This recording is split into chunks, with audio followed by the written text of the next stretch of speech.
She was 14 years old when she first said it out loud. Not to a magazine, not to a camera, not in some planned press moment. She just said it. And the world either ignored it, dismissed it, or decided she was too young to know what she meant. 4 years after that, every time she walked a red carpet next to a man, people acted like it had never happened.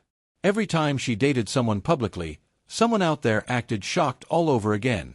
Like the information had never existed. Like she hadn't been telling anyone who would listen for over a decade. And then, at 27, she made it impossible to ignore anymore. Not because she said something new, but because she said it while standing in the fullness of who she is now, sober, scarred, certain, and completely done with letting anyone else define her story. This is how we got here. Paris Michael Catherine Jackson was born on April 3, 1998, in Beverly Hills, California, and from the very first breath, the world around her was unusual. Her father was the most famous human being on the planet. Her mother, Debbie Rowe, had been a nurse at a dermatology clinic where Michael came regularly for treatment connected to vitiligo. Their relationship was not built the way most relationships are.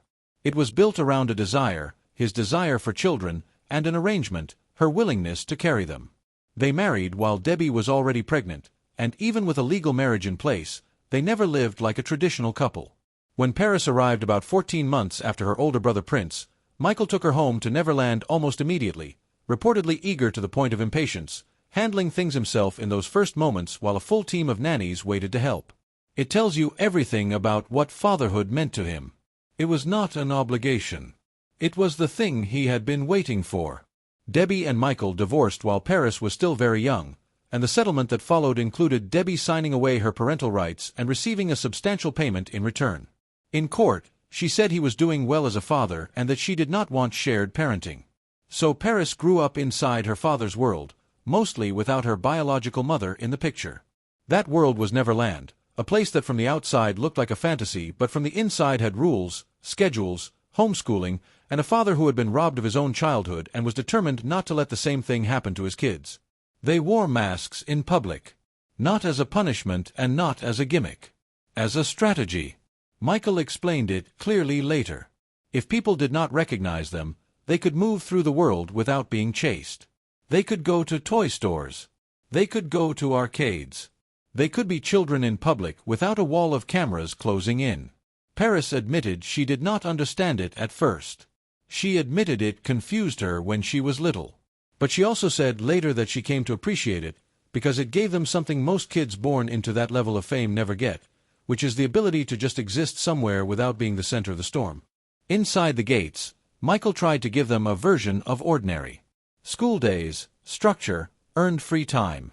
He would sometimes break into the middle of a lesson and just decide the family needed to do something together instead. Paris remembered those moments as some of the warmest parts of her childhood. The rides and the zoo were there, yes, but what mattered most were the small human moments. And it was inside that private world, when Paris was around 8 or 9 years old, that something else started to take shape. She began having feelings that she could not yet name or explain. She had a crush on a girl on the cover of a magazine. She stared a little too long and felt something she did not quite understand because the only relationships she had ever seen on television were men and women together, and so these feelings did not come with a map. But her father noticed. And instead of making it heavy or serious or something to be afraid of, he teased her about it the same way he teased her brothers. He would say things like, "Oh, you got yourself a girlfriend," and he would say it with lightness, with the same casual tone he used for everything else. Paris later described that memory with visible gratitude. She said she knew how lucky she was, because not every child gets that kind of acceptance so early, especially at 8 or 9 years old, before they even have the language for who they are. That safety disappeared on June 25, 2009, when Michael Jackson died of cardiac arrest at 50 years old and Paris was 11. In a single afternoon, the ground under her feet vanished. The person who had built the entire world she lived in, who had teased her about her crushes, who had broken into her classroom to take her somewhere fun, who had kept her face covered so she could move through the world without being hunted, was gone. And then, on July 7, 2009, the world watched his memorial service. Millions of people tuned in. Celebrities filled the arena. And near the end, something happened that nobody had planned. Paris walked up to the microphone, shaking, crying, and said goodbye to her dad in front of the entire planet. Producers later confirmed it was unscripted. That is exactly why it still hits the way it does. It was not a performance. It was a child in real pain, and the whole world was watching. What followed those years was not a clean story. Paris moved into her grandmother Catherine Jackson's home, and the environment shifted dramatically. Catherine is a devout Jehovah's Witness, and the household that Paris had grown up in, the open, accepting, playful world her father had created, was replaced by something more rigid. She has said publicly that homosexuality is treated as taboo in parts of her family, wrapped up in both religion and culture. She felt pressure to stay quiet about who she was. And on top of that grief and silence, she was also navigating the kind of teenage years that would break most adults. By the time she was 14, she had already been sexually assaulted by a stranger. She was carrying grief, confusion about her identity, bullying from online strangers who had made her father a target even in death, and a very real sense that she was not safe inside her own mind. She came out at 14. That is not a rumor, and it is not a reinterpretation. She herself has said it plainly and more than once. She referred to the LGBTQ community as her community in public settings. She talked about having crushes on girls when she was 8 in her own Rolling Stone interview. There were photos of her kissing girls. She said it, showed it, and lived it openly. And still, every few months, a new wave of people would act like this was breaking news. She finally responded to one of those cycles on Instagram with visible frustration, pointing out that she had been out for years and could not understand why people kept treating it as a revelation. But here is the thing about being a young queer woman who comes out in a family shaped by religious conservatism, who is grieving a parent, who is being watched constantly by a public that only sees parts of the picture. You can say something and still not fully be heard. You can be out and still feel invisible in the most important ways. The teenage years got very dark. She has spoken honestly about suicide attempts, including one at 15 where she took 20 Motrin pills and cut her wrist. In June of 2013, after being denied permission to attend a concert, she cut herself with a meat cleaver. That same year, her grandmother Catherine disappeared from the home for more than a week, leaving Paris frightened and without answers. She posted online because she did not know what else to do. The chaos that followed, including court involvement and public speculation, added another layer of instability to an already fragile foundation. She was eventually placed in a residential treatment program for teens, and she worked on her recovery there away from the noise. It helped. She has said it helped. But healing is not a single event.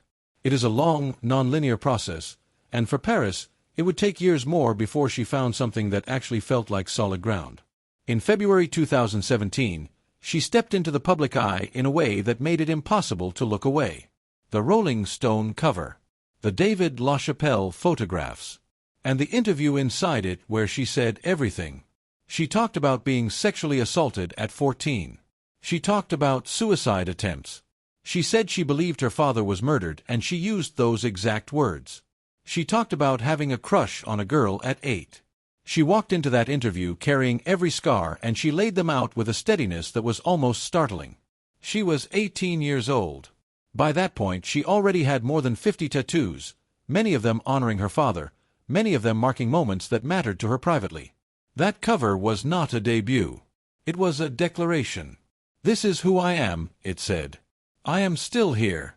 The modeling career, the acting work, the music, all of it began to build from that moment. She signed with IMG Models in March 2017. She made her television acting debut on Fox's Star that same month. She appeared in films, walked runways at Jean-Paul Gaultier and Vivienne Tam, landed covers for Vogue Hong Kong and Harper's Bazaar Mexico. She formed an indie folk duo called the Soundflowers with her then-partner Gabriel Glenn and released their self-titled EP in June 2020. She released her solo debut album Wilted in November 2020, a deeply personal collection she built with the band Manchester Orchestra, the same band she said helped her cope when her father died. The album hit #1 on the iTunes US Alternative chart immediately after release. She was building something real, piece by piece, in multiple directions at once. It was also in 2020, specifically in the Facebook Watch docuseries Unfiltered that she released with Gabriel Glenn, that she spoke about her sexuality with the most clarity and depth she had ever offered publicly. She said she had dated more women than men. She said the public only knew about 3 of her long-term relationships and all 3 had been with men, but that the majority of her relationships, the ones nobody ever saw, had been with women. She said she identified as gay, while also acknowledging that the word did not perfectly capture the full picture. She said she had dated people outside the gender binary entirely. Her point was not to confuse anyone. Her point was that attraction, for her, had never been about anatomy or chromosomes. It had always been about the person. She also revisited the memory of her father noticing her feelings when she was a child. She talked about how he caught on quickly and how he treated it with warmth and humor instead of fear. And she talked about the other side of that, the parts of her family where it was not safe to be who she was, the religious weight, the cultural weight, the silence she had to carry for years in certain rooms. The relationship with Gabriel ended in August 2020, on the same day the final episode of Unfiltered aired. She moved forward. She signed with Republic Records. She kept making music, kept showing up on sets, kept walking into rooms that expected her to either fall apart or perform a version of herself that was easier to manage. She did neither. In January 2020, she made the decision to get sober from drugs and alcohol. She has since been transparent about what that word actually means for her. She had been addicted to heroin. She had been addicted to alcohol. In a TikTok video in late 2025, she showed the physical evidence of what the addiction left behind, a perforated septum that makes a loud whistling sound when she breathes through her nose. She did not dress it up. She said it ruined her life. She said do not do drugs, and she said it the way someone says it when they wish someone had said it to them sooner. On January 7, 2025, she marked 5 years sober. She posted a video montage that began with footage of herself visibly under the influence, drinking from a bottle, looking hollowed out, a timestamp in one clip reading just after 10 in the morning. Then the video shifted. Sobriety chips stacking up from 1 day to 5 months to a year to 5 years. Her dancing. Her performing. Her laughing with her dogs. Her face warm and present in a way it had not been before. She introduced herself in the caption as an alcoholic and a heroin addict, and she said gratitude hardly scratched the surface. She said it was because she was sober that she could smile that day, that she could make music, that she could feel the sun on her skin and know that it was warm. And then, in December of 2024, she had announced her engagement to music producer Justin Long. She said she could not dream of anyone more perfect. She said doing life with him had been an indescribable whirlwind. By June 2025, the dress was being made, the venue had been chosen, and an astrologer had reportedly picked the date. By July 31, 2025, it was over. She confirmed the split on X after paparazzi photos surfaced of her in tears in Malibu. Speculation swirled that she was crying because it was the 16th anniversary of her father's death. She shut it down immediately. "Those are breakup tears," she wrote. She did not elaborate. She deleted the engagement posts. She did Olympia, a traditional Latin energy cleansing ritual, using sage and a feather, and she shared it quietly without commentary, like someone who has learned that healing does not require an audience. On January 3, 2026, just days before what would be her 6-year sobriety mark, she posted again. And this one did not sound like a celebration. It sounded like someone who has done the hard work and wants other people to know what the hard work actually feels like. She said getting sober does not mean life becomes perfect. She said a few years into her sobriety, things got very, very hard for what felt like an eternity. She said that without drugs and alcohol, she no longer had the survival tools she used to rely on, and she had to learn how to sit inside feelings she had spent years numbing. She named what she was living with. Treatment-resistant major depressive disorder. Complex PTSD. OCD. She did not frame it as inspiration. She framed it as truth. And then she reached toward whoever was reading and told them they were not alone. She told them she loved them. Because sometimes that is the only thing you have left to give when you know exactly how it feels to be trapped inside your own head with nowhere to go. This is the thing about Paris Jackson that gets lost when people reduce her to the girl who cried at her father's memorial, or Michael's daughter, or the celebrity with the tattoos and the complicated past. She has been telling us who she is since she was 14 years old. She came out in a family where that was not safe. She talked about her sexuality before most of the internet was ready to listen seriously. She named her addictions before it was considered brave to do so. She said her father was murdered when most people would have stayed quiet to protect the family image. She walked onto a stage at 18 and handed the world her entire interior life without asking for permission. None of this is new information. She has been saying it for over a decade. The only thing that changed at 27 is that she is still here to keep saying it, sober and clear-eyed and standing in a version of herself that she nearly did not survive long enough to become. She did not finally confirm anything. She never stopped saying it. We just finally stopped pretending we hadn't heard her.